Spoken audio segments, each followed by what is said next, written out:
tag-ulan na, bagyo. Kaya wag muna tayong maglalabas ngayon. Cancel nyo muna yung mga swimming nyo at tag-ulan na. Dapat nung summer kayo nag-swimming. Anyways, mag-charge na kayo ng mga dapat nyong i-charge at higit sa lahat, kailangang mag-ready na kayo ng mga power banks.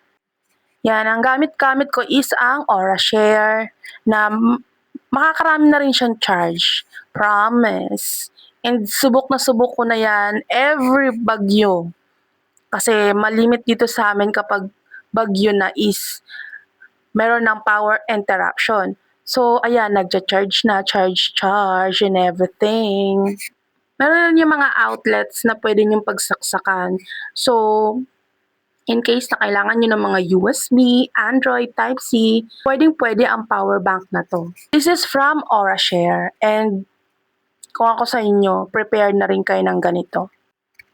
So, ano pa inaantay nyo? Mag-charge na kayo. Cellphone, flashlights, power banks, charge nyo na. Just in case. Ingat!